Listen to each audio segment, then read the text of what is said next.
Alors voici une session de scalping ici chez Apex pour essayer de valider un compte démo, un compte challenge en fait.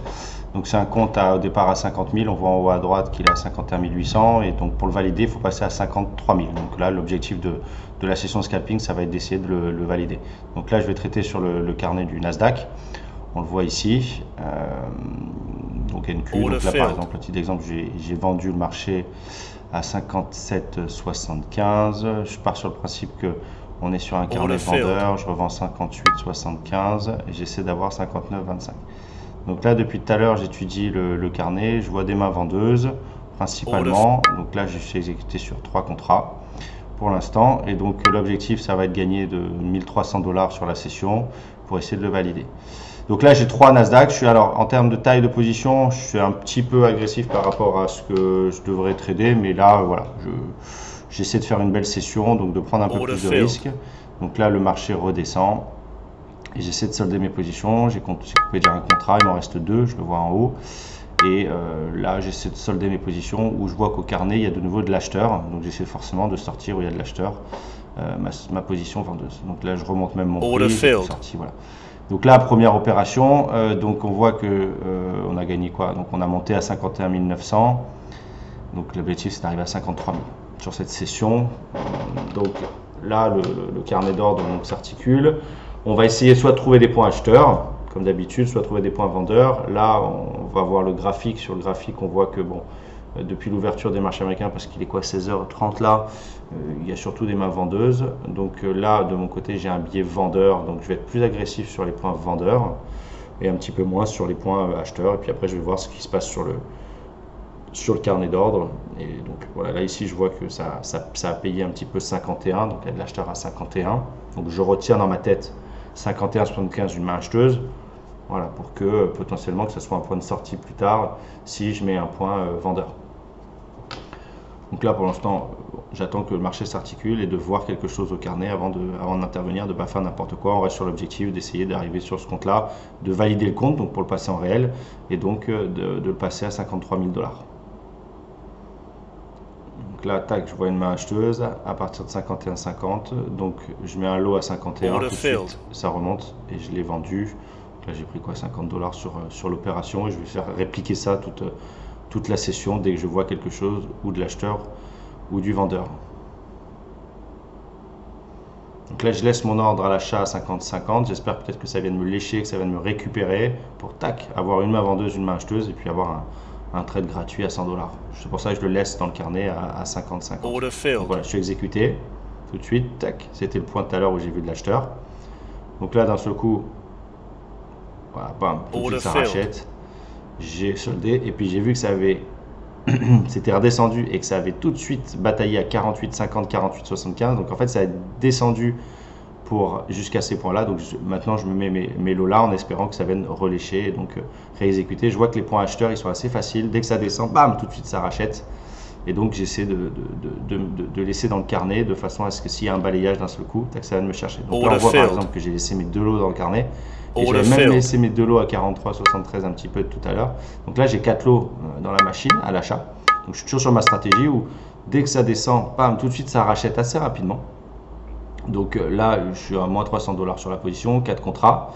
Donc je suis toujours dans mon histoire où j'ai mis mes lots en attente dans le carnet, les points vendeurs, là vous voyez en rouge, les 1, de façon à ce que si ça repaye, voilà, c'est ce qui est en train de se passer, j'exécute mes contrats. Donc là, j'ai déjà sorti 3 contrats, j'ai sorti le 4e, j'ai annulé. Voilà, donc c'est une opération, elle était un peu risquée celle-là. J'étais un peu chargé, donc j'ai essayé de me remettre à l'achat à 43 où ça a descendu et ça a rebondi, en espérant que ça vienne me rechercher. Donc là, le compte, on l'a passé à 52 000 $. On a fait 200, 250 $ depuis tout à l'heure. Donc on s'est mis à l'achat depuis tout à l'heure. Donc là, le marché lag un peu. Vous voyez, il est un petit peu lag. Dès qu'il y a un peu de rapidité, beaucoup d'ordre dans le carnet, tout de suite, là, parfois ça lag un peu. Bon, c'est pas trop grave, on attend que ça se calme. Donc là, j'ai vu que le marché montait avec une dynamique et d'un seul coup, s'est mis à revendre vers 55, 50, 75. Donc là, j'essaie de tapisser cette zone et de la vendre. Je vois que je suis vendeur de 3 contrats en moyenne à 55,25. On le voit au niveau de la flèche. Et donc on va travailler cette pause vendeuse. Donc on voit à 57,75, il y a vraiment du vendeur. Et là ça redescend tout de suite. Moi, je suis rentré un petit peu rapide. Bon, tant pis, c'est pas grave. Et là, je mets mes ordres dans le carnet à l'achat de façon à ce que si d'un seul coup, il y a une forte main vendeuse, que ça me sorte. Voilà, le marché est redevenu normal. Le flux.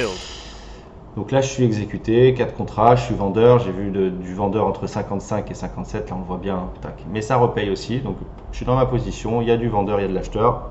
Après ma dynamique. Donc, je suis exécuté. Et puis, je suis toujours dans ma gestion des 4 contrats.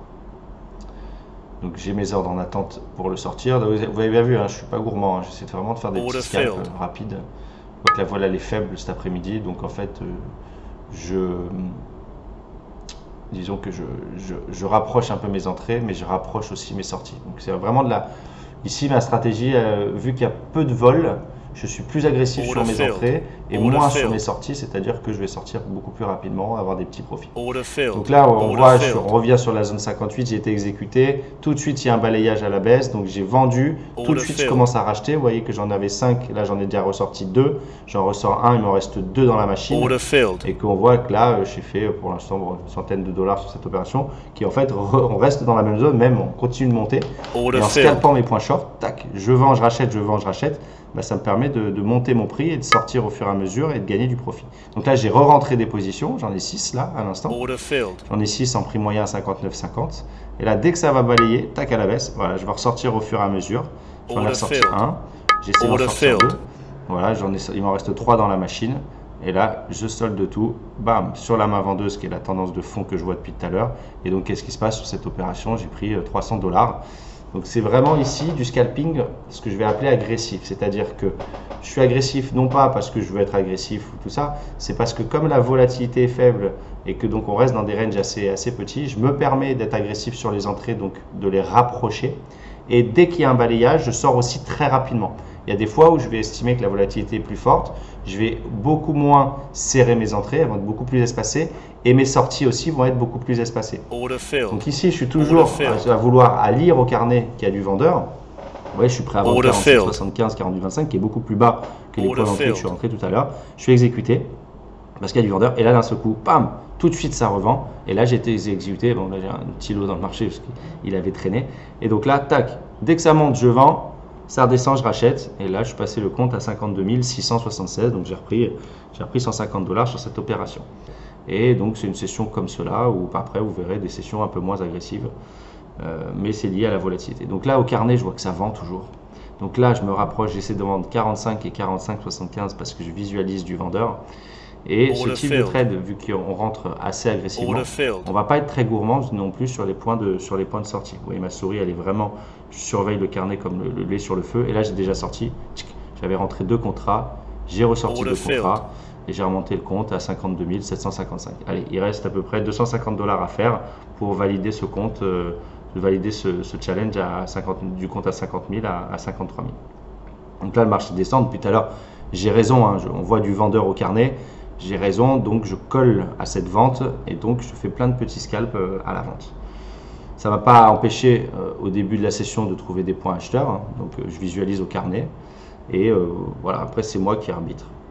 Donc là par exemple il y a du vendeur à 48, 25, j'ai laissé mes 2 lots en attente en haut. Si le marché vient me rechercher, c'est un point d'ancrage, c'est mon barycentre, mon centre de gravité à partir duquel je vais commencer à rentrer des points vendeurs. Là, le marché descend fortement, tiens, la ligne rouge, on arrive sur les bas de marché. Donc là, attention, je fais gaffe sur mes points acheteurs parce que sur les bas de marché, c'est souvent plus rapide et beaucoup plus volatile. Donc je surveille.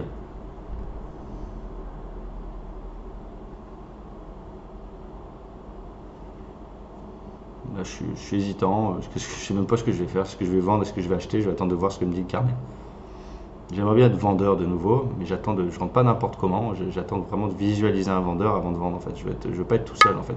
Et que potentiellement il y a un short squeeze, qu'on remonte et que d'un seul coup je me fasse attraper. Là, une dynamique haussière, une vente directe d'un seul coup, j'essaie d'être exécuté à la vente. Donc là je suis agressif, je vais essayer d'avoir tout de suite. J'essaie de sortir. J'ai été levé sur l'ensemble de mes 4 lots. Il y a dû y avoir un balayage. Et là, malheureusement, j'ai pas eu le temps de sortir. J'ai pas eu le temps de sortir, donc j'ai 3 lots en attente. Je suis rentré entre 44 et 45 et vous vous souvenez, j'ai toujours mes lots à 48 au cas où si on vient me rechercher. J'ai mes lots d'exécution pour la sortie aussi en attente dans le carnet. Et là, je vois que ça bloque aux alentours de 43 les acheteurs. Donc j'aimerais sortir rapidement parce que celui-là, il est risqué. J'ai loupé le timing là, je suis dans le mauvais timing, j'aurais pu sortir, mais là il m'a pas donné ma chance. Après je suis toujours rassuré qu'à ce carnet je vois toujours du vendeur, donc ma position vendeuse aujourd'hui de 5 contrats là, je la sors au fur et à mesure. J'en ai déjà sorti un, il m'en reste 4, j'en ai sorti un, il m'en reste 3. Voilà, j'ai déchargé du risque, j'ai pris du profit, maintenant on va voir ce qui se passe. J'ai toujours mon point d'ancrage à 48. Voilà, là il faudrait que je sorte là, à 43, vous voyez, j'essaie de sortir. J'en ai sorti un, il m'en reste 2. J'en ai ressorti un, il m'en reste 1. Et donc là je suis à 52 900, il nous reste, on a encaissé 150 $ sur cette opération. Et puis on continue, on a un lot, donc là le risque est maîtrisé. Tac, une main acheteuse forte. Ok, on a bien fait de décharger du risque parce que maintenant on va pouvoir remonter la position. Alors, on va essayer de trouver un point vendeur. Un bon point vendeur. Donc là j'en ai eu un. J'en ai eu un, donc je suis avec 2 contrats. On voit, bon pour l'instant la position elle est un peu, voilà, j'essaie de vraiment, j'ai vu du vendeur. Je rentre dans la zone 55, 56. J'en ai 3. Là je la travaille à la vente bien la pause. J'espace pas trop mes entrées, j'en ai toujours 4, j'en ai 4 dans la machine là à l'instant. Bon, on attend de voir un peu ce qui se passe. Alors, on est sur le point d'équilibre à l'instant là. On est sur le point d'équilibre. Hop, on en sort un. On en ressort un autre. On en ressort un dernier. Et puis il en reste encore. Vous voyez, on a passé le compte à 53 000. Donc le challenge est validé. Donc on a passé 53 000. On voit l'ensemble de nos positions là en bas à droite. Et puis maintenant on sait que ce compte on a juste à retrader 6 jours de suite en faisant un lot et en gagnant $1 et il passera en compte réel à 50 000. Donc voilà, là c'était une session où en une quinzaine de minutes on peut monter 1500 $. Bon, c'est une session un petit peu agressive, hein, donc vous verrez que je vous montrerai des sessions agressives, des sessions plus sécuritaires. On voit que l'ensemble de nos positions sont vis-à-vis du carnet d'ordre. Et ici, c'était juste pour vous montrer comment on pouvait valider rapidement un challenge en une journée d'un compte à 50 000 $. Voilà, je vous dis à bientôt chez Xelos.